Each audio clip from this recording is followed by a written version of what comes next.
আজ আমার হ্যালো ভিআইপির অতিথি এমন একজন যার কোনো ভূমিকার প্রয়োজন নেই, যিনি জীবন্ত কিংবদন্তি, বিশ্ববন্দিত, কিন্তু গত 48 ঘন্টায় বারবার নিজেকে বলেছেন বাংলার বধূ, आशा भोंसले। आशा जी, बांग्ला में आपको स्वागत है। बांग्ला कितना याद है अभी? अभी बहुत कम याद है। যে আমাকে বাংলা খুব ভালোবাসে, আমি বাংলাকে আমি বলতে চাই, চেষ্টা করছি। তাহলে আমি যাচ্ছি কখন বাইরে দেশে, ওখানে বাংলাদেশি হোটেল চটেল আছে, ওখানে বসে আমি বলছি এই আমাকে ডাল ডাল দাও, কিন্তু আমাকে ধানি লঙ্কা কুচি কুচি দাও। আর ওটা খুব ভালোবাসে। ओ बंगाली आता है, वो खाना अच्छा बना के मैं आपका प्रेस कॉन्फ्रेंस में देख रहा था, आप कह रहे हैं कि आमी तुम्हारे बहू आची, एकदम क्लियर बंगाली में। हाँ, वो अच्छे। घर में बांग्ला का माहौल कैसा था राहुल साहब या सचिन साहब के? हाँ, उनके घर पे बोलने से अच्छा ऑफिस में, मतलब जहाँ रिहर्सल होती थी वहाँ पर ज़्यादातर सब बंगाली लड़के होते थे, और भी लड़के होते थे मराठी। ये उनका जो असिस्टेंट खास था तबले वाला, वो मारुति खीर मराठी था। फिर उसके दोस्त वगैरह के या सपन दीपन ये लोग सब बंगाली में बोला करते थे और मजाक वजाक किया करते, ओ माँ की बाताश दीचे, ऐसे कुछ क्या क्या क्या बोलते थे। तो उतना मैं आहिस्ता आहिस्ता सुनते सुनते सीख गई थी। फिर उनके साथ बोलती भी थी, लेकिन बहुत अभी 15 साल हो गए, कोई टच नहीं है किसी के साथ बंगाली से। सब एरिया हमारा जो है वो कॉस्मोपॉलिटन होने से सब भाषा चलती है वहाँ पर। और बांग्ला खाना? हाँ, बांग्ला खाना आता है।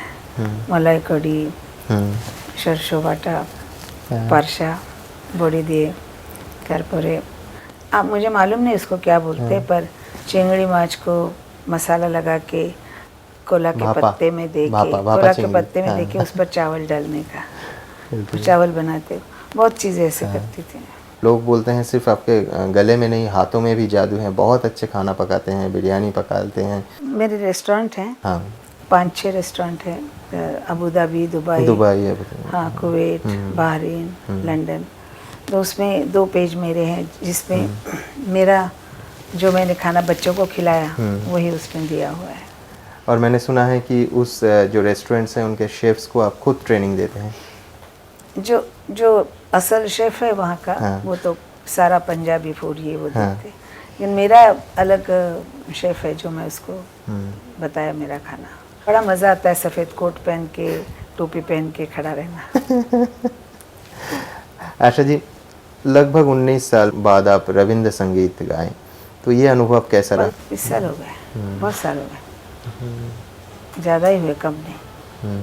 तो तब मैंने गाए थे जैसे हम हर एक के गाने गाते इस तरह, लेकिन इस बार जब मैंने ये किया तब मैंने बहुत ज़्यादा ध्यान दिया उसमें। उस वक़्त ये था कि गाना गा रही थी, अभी उसका मीनिंग पूरा समझ के गा रही थी। और मुझे यही डर था कि आजकल का जो मॉडर्न निकला है कि आप कुछ भी गा सकते हैं, उसमें मैं कुछ भी गा सकती थी, जैसे ऐशो शामल शुद्धों में आलाप कर सकती थी, लेकिन मैंने बहुत अपने आप को ये किया और वो नहीं होने दिया, क्योंकि जो गुरुदेव ने बनाया है उसी को कायम रखना बहुत ज़रूरी है। और मैं बंगालियों से रिक्वेस्ट करती हूँ कि वो इस म्यूज़िक को ना छेड़े, उसको ऐसे ही रहने दें, उसका मज़ा उसी में है। उसको कोई अलग अलग तरीके से गाएंगे, चेंज करेंगे, तो वो गाना फिर उनका नहीं रहेगा, फिर लोगों को ऐसा लगेगा कि आम गाने हैं वैसा एक गाना है। तो अभी जो इसका डर है कि ये सुर यहाँ से यहीं जाना चाहिए, वो निकल जाएगा। मतलब एक्सपेरिमेंट के आप खिलाफ हैं? एक्सपेरिमेंट नहीं करना चाहिए इस गानों में नहीं। अब लोग फिल्मी गानों में कर रहे हैं, उतना काफ़ी है अपने लिए।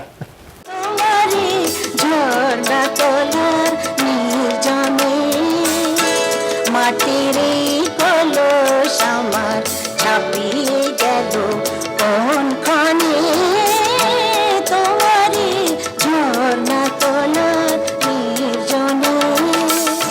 अच्छा जी, काफ़ी प्रैक्टिस किए होंगे आप, क्योंकि बंगालीज इतना सेंसिटिव हैं रविंद्रनाथ के गाने के बारे में, लेकिन वो भी कोई क्रिटिसिज्म नहीं हो रहा है, मतलब वो भी बहुत खुश हैं सबके सब।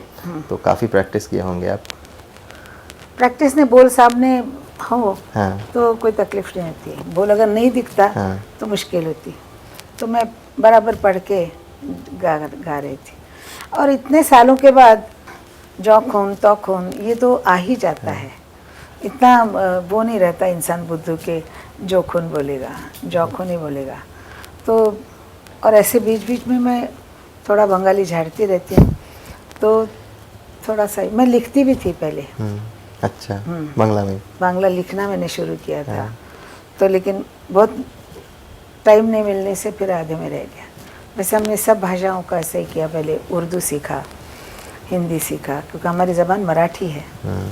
लेकिन हमारा एक अच्छा है कि हमको संस्कृत के पाठ पहले पढ़ाए जाते थे बचपन में, जैसे गायत्री मंत्र है, जैसे जो भी मंत्र हैं ऐसे पढ़ाए जाते थे। तो वो पढ़ने की वजह से ज़बान हल्की हो जाती है, फिर आप कोई भी भाषा बोलना चाहें तो आप बोल सकते हैं। अब तमिल, तेलुगु, बंगाली से बहुत ज़्यादा मुश्किल है। तमिल, तेलुगु, मलयालम, उसके गाने भी मैं गाती हूँ। अभी मुझे सिंगली गाने गाने हैं यहाँ से जाके। तो ये सब कमाल है वो संस्कृत का, जिससे आदमी, और उसके बाद खुद का भी एक मन होना चाहिए, चाह होनी चाहिए कि मैं ये गाने अच्छे जैसे ऐसे गाऊं, गड़बड़ नहीं करूं। कभी कभी लोग गाते हैं, बोलते जाने दो ना, क्या हो गया, इतना छोटा सा है, ऐसे ऐसे करते, ऐसे मैं नहीं करती। लेकिन हर गाने का अर्थ आप समझ के गाते हैं। मैं परसों ही देख रहा था कि चोखे अमा तृष्णा, आप एकदम लाइन बाय लाइन मीनिंग बता रहे हैं। ये कितने दिनों के प्रयास हैं? चोखे अमार तृष्णा ओगो तृष्णा अमार बोखो जुड़े, मेरे आँख में तृष्णा बोखो जुड़े, है ना। अभी ये तो हमारे लिए आसान है, क्योंकि हमारी जो भाषा है कि चोखे अमार तृष्णा, चोखे तो आँख हो गई और तृष्णा उस एकदम, फिर और तत्सम है, संस्कृत से आया हुआ शब्द है। बोखे सारे शब्द आकार होने से बदल जाते हैं, वैसे ही मराठी है। कोथाय जाचो, कुठे जातो, ठ आ गया सिर्फ, इतना ही फर्क होता है। अच्छा जी, आप इतने भाषाओं में गाना गाए हैं, तो कौन सा भाषा आपको लगता है कि आप सबसे कंफर्टेबल हैं, या फिर सभी भाषा जब गाते हैं तो आप अपना ही लगता है? नहीं, बंगाली में बहुत कंफर्टेबल हूँ। अच्छा। मराठी में हूँ। हिंदी मराठी से भी ज़्यादा मैंने गाने गाए हैं। हिंदी में बहुत कंफर्टेबल हूँ, लेकिन और भाषा में बंगाली ज़्यादा ये है। सम टाइम अटकता है आदमी, बहुत ही कुछ हो तो, नहीं तो मेरा नहीं ख्याल। मैं बहुत बंगाली गाने गा चुकी हूँ, और इसलिए मेरा ख्याल है बड़े बड़े वर्ड्स भी गा चुकी हूँ। लेकिन ये भाषा स्वीट है बहुत। আমার মন মানে না দিন রজনী, আমার মন মানে না আমি কি কথা সরিয়া এ তনু ভরিয়া উলোক রাখিতে নারী, ওগো কি ভাবিয়া মনে এই দুটি নয়নে উথলে নয়ন বাড়ি। इतनी तरह का संगीत आपने साधना किया है, कव्वाली से लेकर रविंद्र संगीत तक, लोक संगीत से लेकर फिल्मी गाने तक। तो आपको क्या लगता है कि कौन से आपके, मतलब आप जब तन्हा होंगे, अकेले होंगे, तो कौन सा टाइप का गाना आप गुनगुनाते हैं?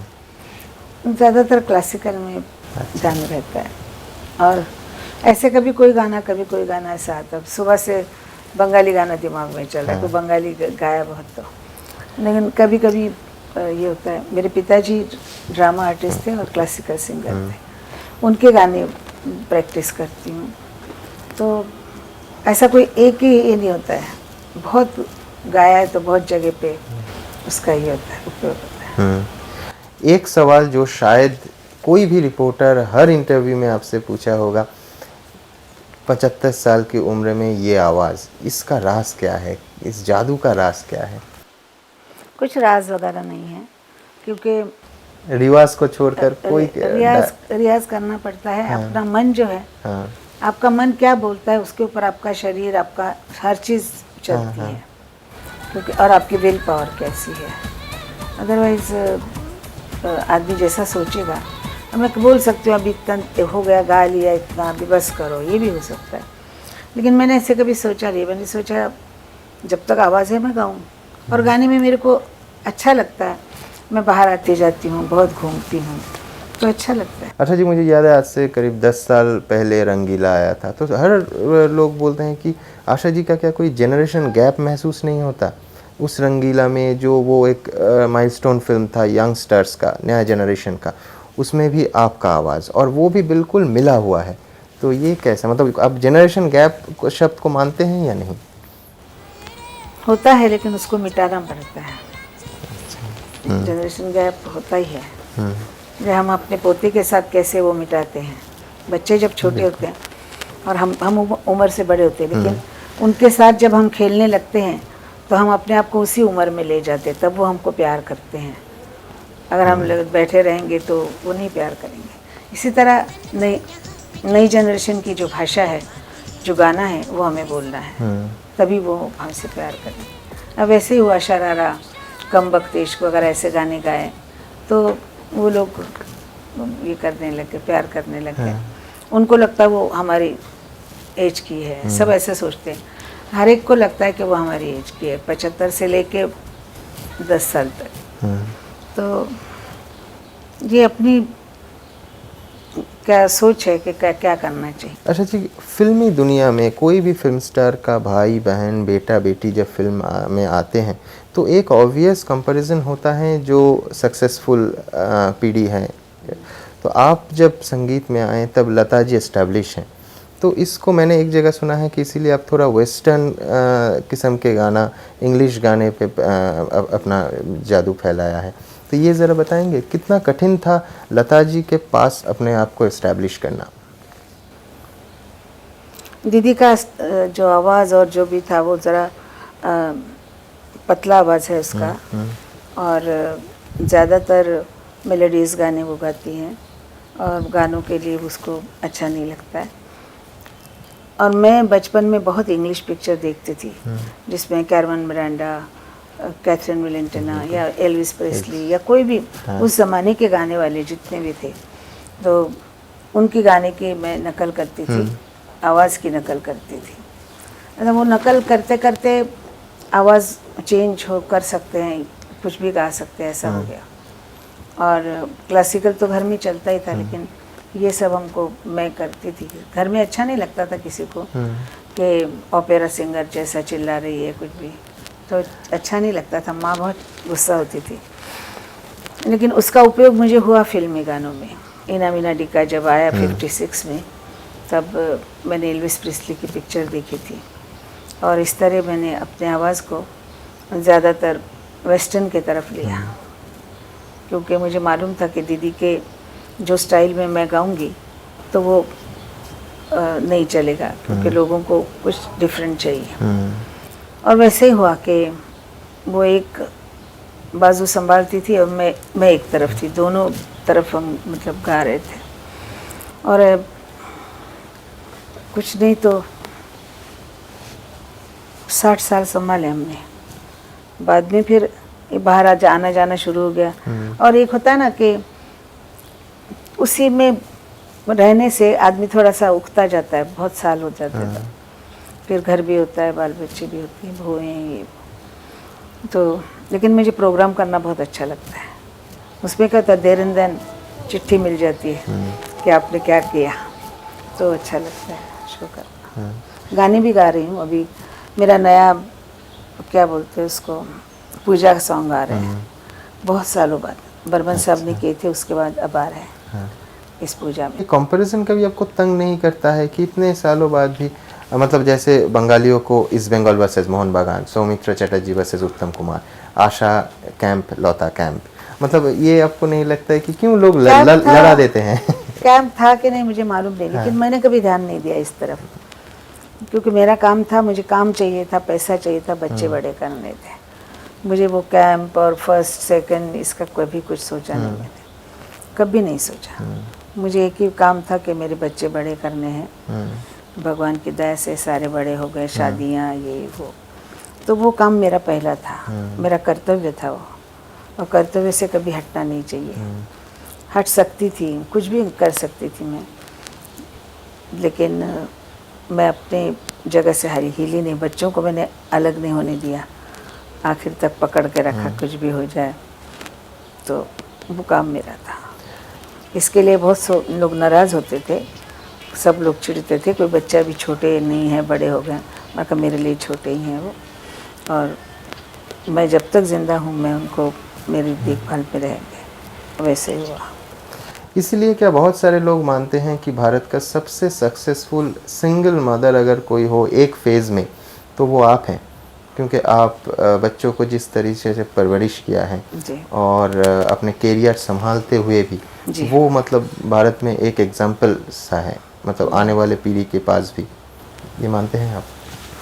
नहीं, ऐसा कुछ नहीं। बहुत औरतें हैं जो बेचारी घर संभालती हैं, बच्चों को भी संभालती, बहुत हैं। नाम नहीं उनका हुआ क्योंकि वो नौकरी करती हैं, लेकिन ऐसी बहुत औरतें हैं। और औरत बहुत सहनशील होती है, सहनशील मतलब सहती है हर चीज़ को, तो उसको करना ही पड़ता है। और अपना जो समाज है वो भी उसको इस पे मजबूरी रखता है।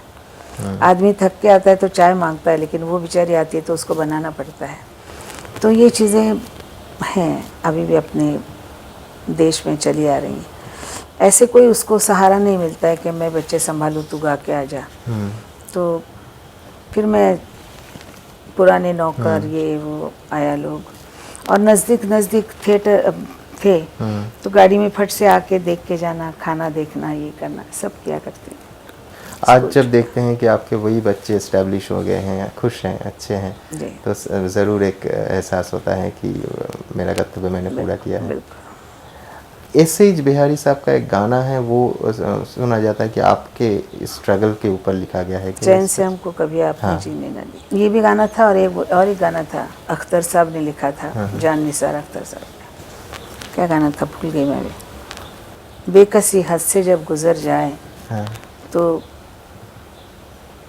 दिल जिए के मर जाए। जब हर चीज़ बहुत आगे हो जाती है तो उसके बाद जिंदा रह के मर जाएं, ऐसे अपने आप से वो पूछती हैं।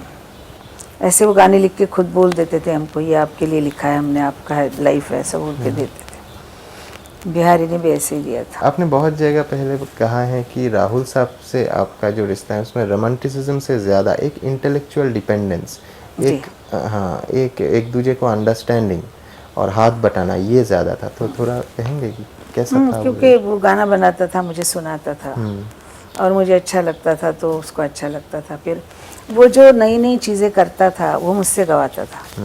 अगर वो मैं गा गई तो उसको बहुत आनंद होता था। वो बोलता था अगर तुमने ये गाना बंद कर दिया पिया तू जैसा, तो मैं ये गाने बनाऊंगा ही नहीं, क्योंकि कोई नहीं गा सकता है। और हमारा ये था कि शाम को उसकी आदत थी 9:30-10 बजे नहा के निकल के सिल्क का कुर्ता और लुंगी पहनना, वही कलर के, लाल नीली दल बहुत। और फिर वो रिकॉर्ड लगा देता था। अब एक एक रिकॉर्ड चलता रहता था। फिर बोलता था ये जगह देखो कैसी, ये लाए देखो 10 मात्रा हो गया और उसने उसको 7 मात्रा कर दिया और 6 मात्रा कर दी। मैं बोर होती रहती थी बैठ के सुनते सुनते। फिर मैंने बोल दिया, उन्होंने कहा भी म्यूज़िक भी मुझे सुनना नहीं, मुझे आना भी नहीं है, क्योंकि मुझे 10 बजे रिकॉर्डिंग में खड़ा होना पड़ता था। ये लोग तो 12 बजे 1 बजे उठने वाले लोग। तो मैंने कहा ये आप तो बाबू हैं, मैंने कहा आप कभी भी उठ सकते हैं, लेकिन मेरे को तो नौकरों में मुझे 10 बजे खड़ा होना पड़ता है। तो उसकी आदत ऐसी थी, म्यूज़िक। उसको मैंने ऐसे हीरा दिखाया तो बोलेगा हाँ क्या पत्थर है ये। उसको किसी चीज़ का वो नहीं था, सिर्फ म्यूजिशियन आया, म्यूजिशियन कौन सा क्या है, कौन सा इंस्ट्रूमेंट कौन सा, ये इसी में रहता था। खाने का शौक़ था, तू खाना बना मैं बनाता हूँ। फिर हम दोनों का झगड़ा होता था, बोलता था मेरा अच्छा है, मैं बोलती थी मेरा अच्छा है।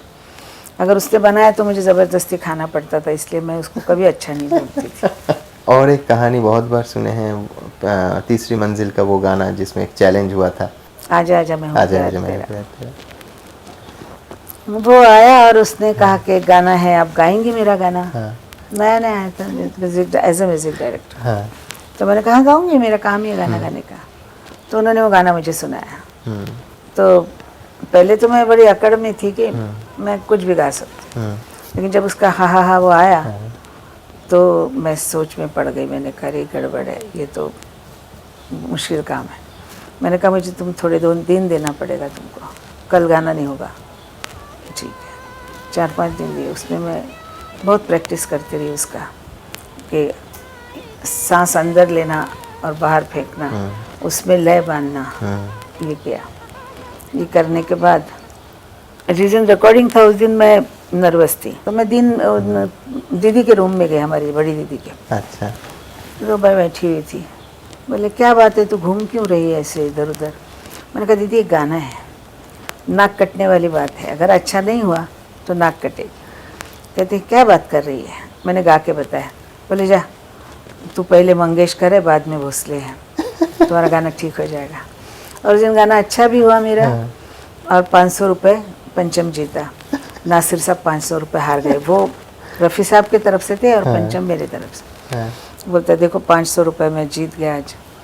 और लता जी क्या रिकॉर्डिंग स्टूडियो में ही थे? नहीं, घर पे। अच्छा, घर पे।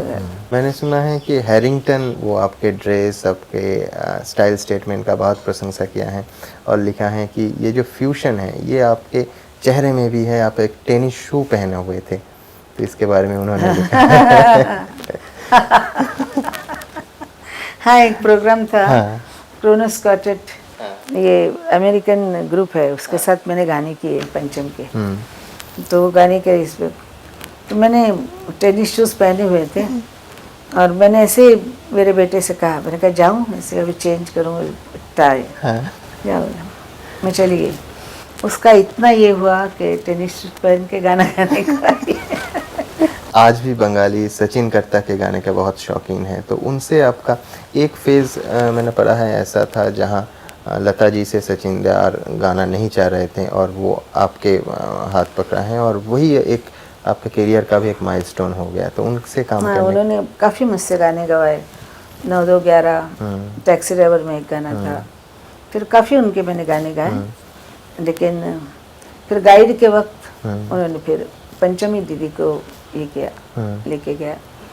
और ये मिसअंडरस्टैंडिंग और ये ईगो बहुत रहता है, दादा का ईगो, दीदी का ईगो, इसमें काफ़ी ईगो में बात चलती रही। ईगो निकल गया, वो लोग गाने लग गए। उसके बाद मैंने गाए उनके गाने, उनके भी गाए, लेकिन तब तक आर.डी. बर्मन बहुत ऊपर निकल गए थे, तो ऐसा कुछ महसूस नहीं हुआ मुझे। बाप बेटे में कभी कंपटीशन था सचिन कर्ता और राहुल साहब में? मुझे मालूम नहीं। लेकिन दोनों ही क्रिएटिव एक ही फील्ड में है, तो एक टक्कर तो जरूर होगा, मतलब क्रिएटिव टक्कर कि उनसे ज्यादा मैं। पंचम बहुत पिताजी के साथ खुद बनाता था, खुद गाने बनाता था। ज़्यादातर देखिए आप, तकेला पंचम का है, जैसे बैठे हो क्या उसके पास, ये तलाश का गाना तो पंचम बनाता था। दादा भी होते थे, मिलजुल के होता था, लेकिन पंचम का आपको गाना सुनते ही पता लग जाएगा कि ये गाना पंचम का है, तो कहने की कोई ये नहीं। फिर वो अलग हो गया, फिर उसने बाप के साथ नहीं काम किया, फिर मनोहरी बासु वगैरह थे, लेकिन अरुण और अनिल वगैरह आए, तो फिर वो काम नहीं हुआ जैसा पंचम के साथ होता था, वैसा नहीं हुआ।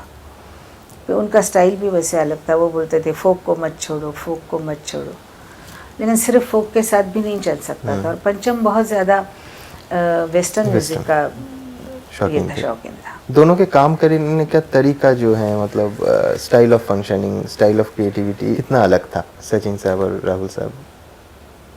पंचम बहुत मॉडर्न था और दादा उतने ही पुराने ज़माने के थे। तो अगर हमने उनको कहा दादा को कि दादा ज़रा खांसी हो गई है, अरे बाबा खांसी हो गया, हमारा गाने का क्या होगा, उनको ये सवाल आता था। और पंचम का ऐसा था, खांसी हुई कोई बात नहीं, 4 दिन बाद कर लेंगे, ऐसी कोई बात नहीं, आ जाइए आप गा के आके देखिए, नहीं अच्छा लगा नहीं करेंगे।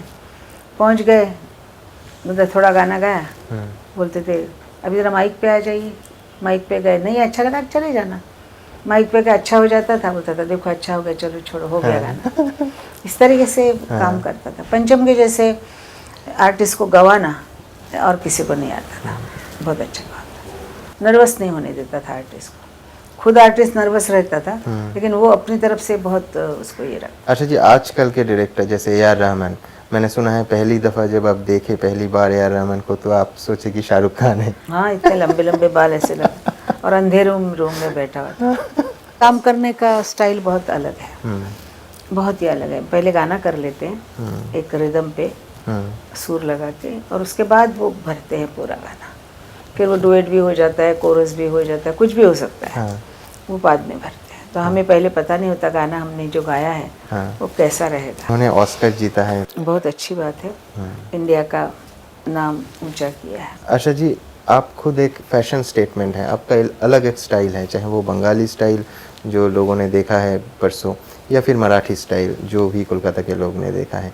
तो ये कितना चुन चुन कर आप, मतलब कितना सेंसिटिव हैं अपने स्टाइल स्टेटमेंट के बारे में। मैंने सुना है कल बहुत सारे साड़ी खरीदने हैं, तो बंगाली जानना चाहेंगे कि क्या साड़ी आप पहनना पसंद करते हैं। मैं पहले बंगाली साड़ी पहनती थी बहुत, अभी भी मेरे पास बैग के बैग भरे हैं बंगाली साड़ी के। उस ज़माने में बहुत अच्छी साड़ियाँ आती थी, और तात की साड़ी, वो धोनी खानी, वो भी बहुत अच्छी लगती थी। उसका कपड़ा ठीक होता है, तो साड़ी बहुत पहनती थी। लेकिन बाद में मेरी साड़ी पहनने का वो आहिस्ता आहिस्ता चेंज हो गया। अभी मैं ज़्यादा क्रेप डिशेन वगैरह ये पहनती हूँ, क्रेप डिशेन या जॉर्जेट ऐसी साड़ियाँ पहनती। तो वही मैं देखने गई थी सवेरा में, लेकिन इतना नहीं मिला मेरे को। मैंने सोचा था बहुत होगा।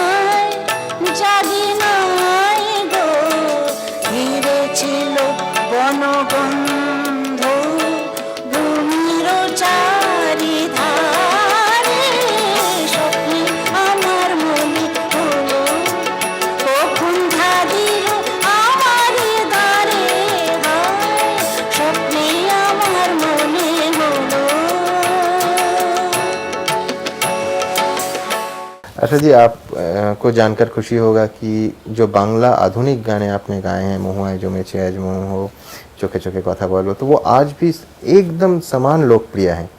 तो आपको क्या लगता है इन गानों में क्या है? आशा भोसले हैं, मेलोडी है, क्या है कि बंगाली आज भी ये सुनते हैं?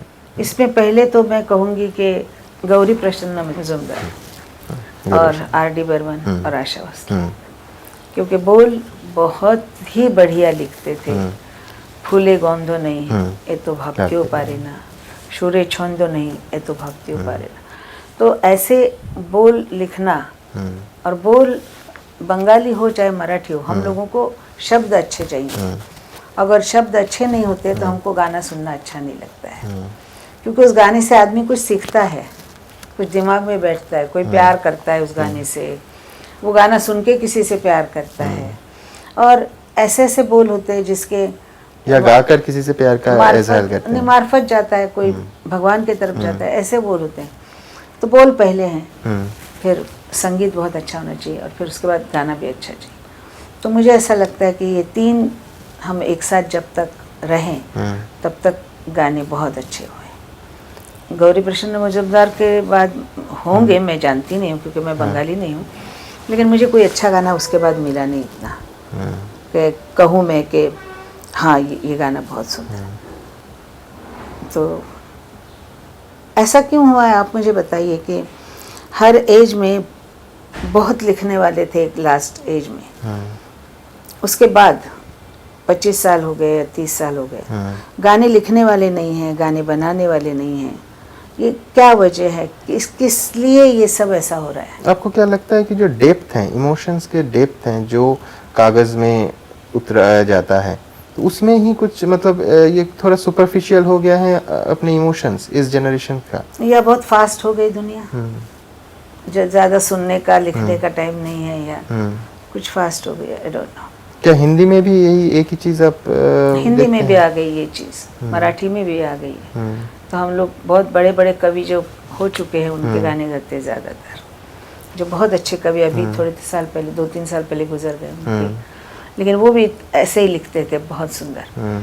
तो उनके गाने हैं, कवि ग्रेस हैं बहुत, उनके गाने करते हैं। और जैसे बंगाली में मैं चाहती हूँ कि बहुत अच्छा लिखा हुआ गाना कब आएगा। मैं तो अब गाएंगे आपको, मैं तो गा रही इंतजार हूँ है। हाँ। लेकिन इतना मैं डीप बंगाली तो नहीं जानती हूँ हाँ। कि इसका कितना डीप मीनिंग है इसका। तो पूजा में जो गाना आप गाने जा रहे थे वो मतलब क्या देखकर वो गानों के जब चुने, लिरिक्स, मेलोडी क्या देखे हैं आप? मेलोडी भी है और लिखा भी अच्छा है, क्योंकि उसमें एक हट का गाना है, औरतें हट जा रही है कुछ। अच्छा। तो औरतों को बुला रही है, औरतें सब चलो हम अलता लेंगी। हाँ। एक मतलब ऐसे होता है कि तो मन को लगता है हाँ उस ट्यून भी अच्छी बनाई है। अब हम तो ये तो नहीं कह सकते कि आर.डी. बर्मन, अभी तो वो नहीं बोल सकते, लेकिन अभी के हिसाब से बहुत अच्छी ट्यून बनाई। और ये जो लोकप्रियता का भी लग रहा है आजकल के गाने में एक स्पैन है, एक लाइफ टाइम है, 6 महीना, उसके बाद लोग भूल जाते हैं।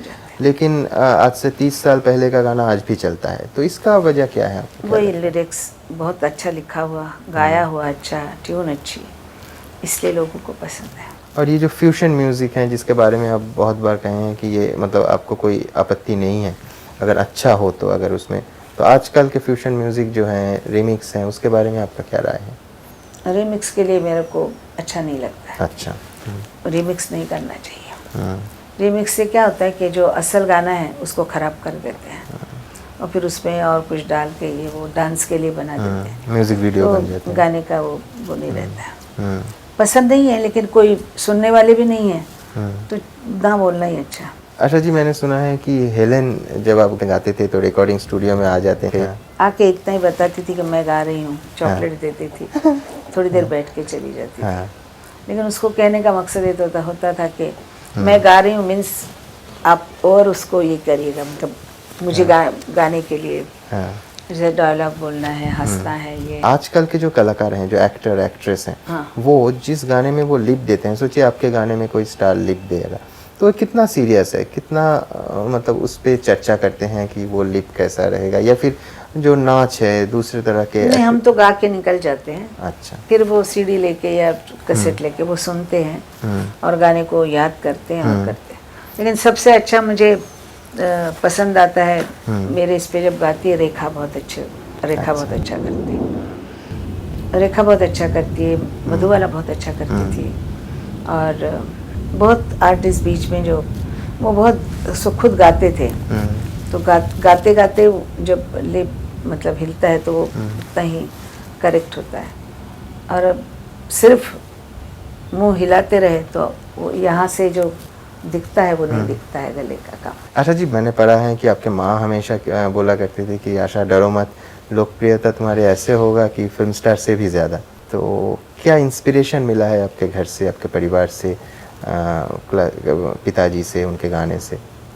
पिताजी से मिला है। पिताजी गोवा से आए 10-12 साल की एज में,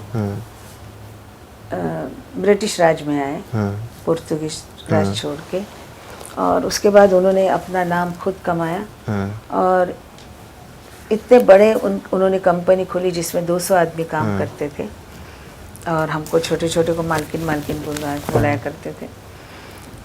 और बहुत साल तक, जब तक फिल्म इंडस्ट्री नहीं आई तब तक बहुत ये हुआ। फिल्म आने से हर कोई नीचे हो गया। फिर उन्होंने फिल्में बनाई 3-4, तो 3-4 फिल्में बनाई, और फिल्मों में फिर उन्होंने बहुत नुकसान उठाया। फिर उन्होंने हमको कहा कि कभी जन्म में फिल्म में नहीं जाना, कभी नहीं जाना।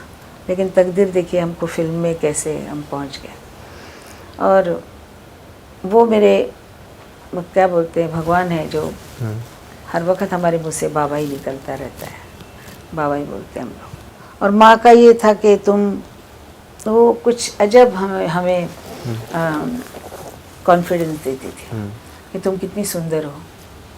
किसी भी आर्टिस्ट के लिए बोलती, वो मधुबाला, वो क्या है तुम्हारे सामने, तुम लोग कितने सुंदर हो। हम लोग उसी तोरे में रहते थे कि हम लोग बहुत सुंदर हैं।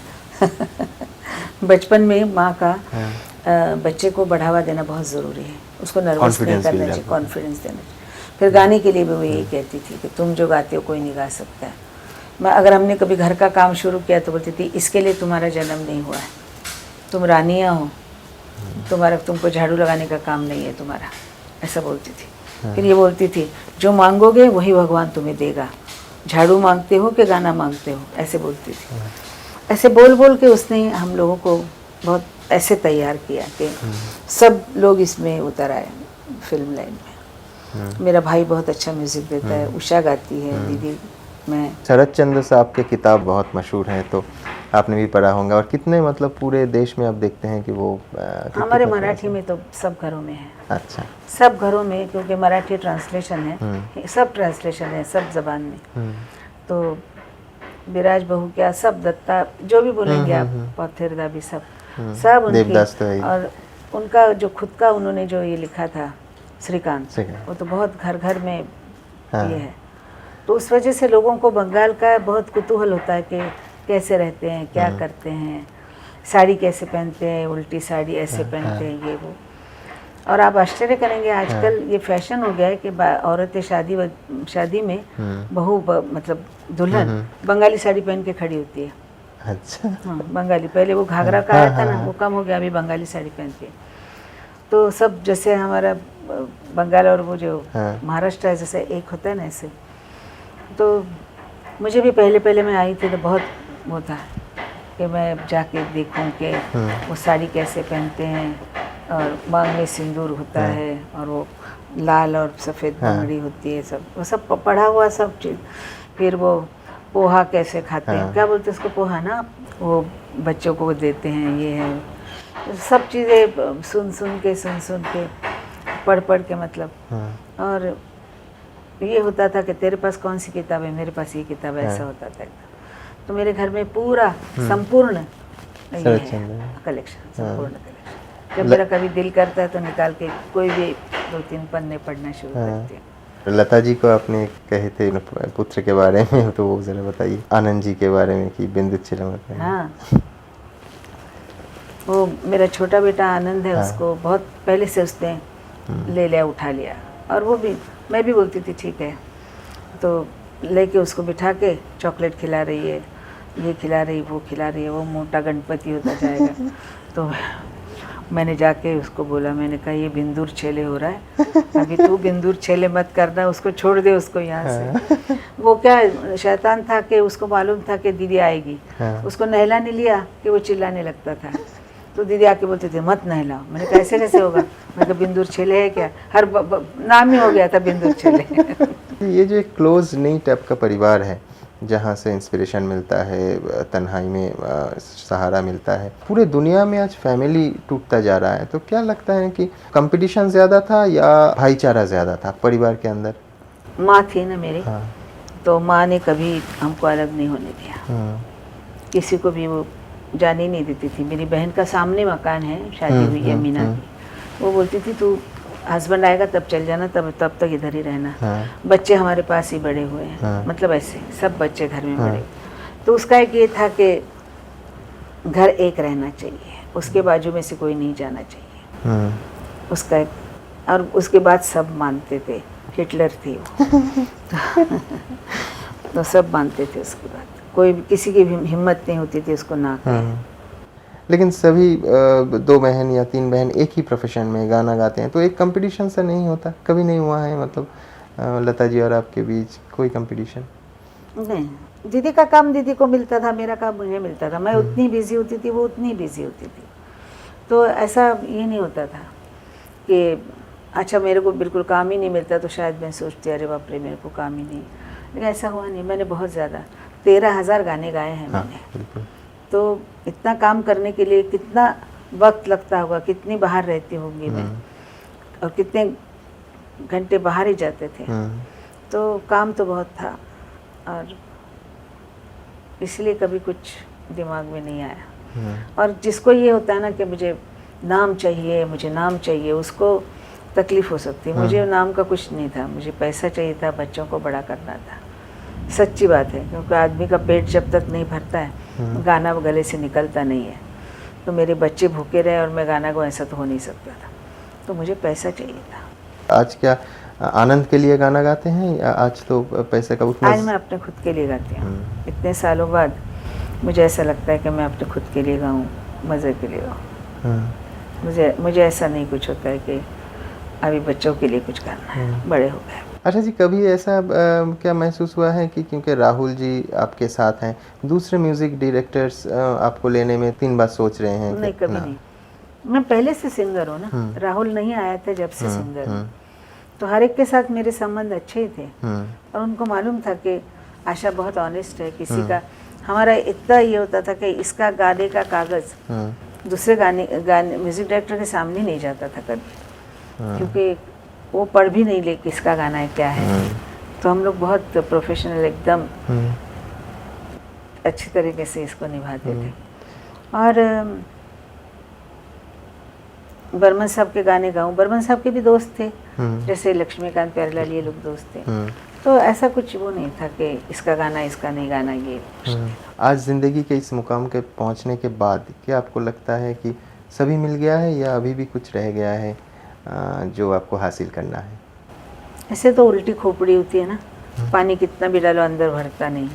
आदमी ये चाहता है मुझे ये आता तो अच्छा था। अब मैं सोचती हूँ मैं बंगाली सीखूँ। मैं स्पेन गई थी, स्पेनिश गाना गाया तो मुझे लगा मुझे भाषा भी आनी चाहिए थी। जहाँ जाती हूँ वहाँ का गाना गाती हूँ, उसी ज़बान का लोग पसंद करते हैं, तो लगता है अरे भाषा भी आनी चाहिए थी। लेकिन ऐसा होता नहीं, हर चीज़ में तो ऐसे नहीं। और आदमी जितनी अपनी ज़रूरत बढ़ाए उतनी बढ़ती जाती है, जिसको वो काबू में करे उतनी होती। तो मेरा ख्याल है कि अभी मैंने कल भी कहा कि मैं अपने ग्रैंडसन के शादी में डांस करूं, ये मेरी ख्वाहिश है। Asha ji, last segment rapid fire. SD. Burman या RD. Burman? Naturally RD. Burman. Kishore Kumar, Mohammed Rafi? Kishore Kumar. Stage या रिकॉर्डिंग स्टूडियो? पहले रिकॉर्डिंग, बाद में स्टेज। ओ.पी. नैयर, खयाम? खयाम। मन्ना दे, हेमंत कुमार? हेमंता। बंगाल, महाराष्ट्र? महाराष्ट्र। जहाँ मेरा जन्म हुआ है, हाँ। वो मेरा पहला। Lata Mangeshkar the sister, Lata Mangeshkar the singer? आप झगड़ा लगवाना चाहते? नहीं, बिल्कुल नहीं। दोनों तरफ से। माँ भी है, ये बहुत डिप्लोमेटिक आंसर हो गया। सिंगर बहुत बड़ी है, उससे बड़ी सिंगर कोई नहीं है। किशोर आशा या किशोर लता? किशोर आशा। सबसे आपका पसंदीदा गाना क्या है? पंजाब के बहुत ही गाने हैं, तो आप मुझे दूसरा कोई भी गाना बोलेंगे तो रोज़ रोज़ आँखों तले, घर जाएगी तर जाएगी, दुल्हनिया मर जाएगी, ऐसे ऐसे गाने बहुत बढ़िया बढ़िया गाने हैं उसके। अच्छा जी, गाकर सुनाइए दर्शकों की तरफ से ये अंतिम रिक्वेस्ट, आपके सबसे पसंदीदा गाना। रोज रोज आँखों तले, रोज रोज आँखों तले, आहा हा आहा आहा आहा, रोज रोज आँखों तले। लास्ट रैपिड फायर, कांग्रेस या बीजेपी, मनमोहन सिंह या राहुल गांधी? बाद में मार तो नहीं पड़ेगी? नहीं, बिल्कुल नहीं। नेचुरली राहुल गांधी। कांग्रेस या बीजेपी? मैं ये सब नहीं जानती हूँ। आशा जी, मुझे हाँ। राहुल बहुत अच्छे लगते हैं, हाँ। इसलिए मैंने फट से बोल दिया राहुल जी, बाकी पॉलिटिक्स नहीं जानती। एक लाइन किसी भी बांग्ला गाना। ओ गो तृष्णा आमार বক্ষ জুড়ে, চোখে আমার তৃষ্ণা, আমি বৃষ্টিবিহীন বৈশাখী দিন, আমি বৃষ্টিবিহীন বৈশাখী দিন, সন্তাপে প্রাণ যায় যে পুড়ে, চোখে আমার তৃষ্ণা। आशा जी, बहुत बहुत शुक्रिया आपको।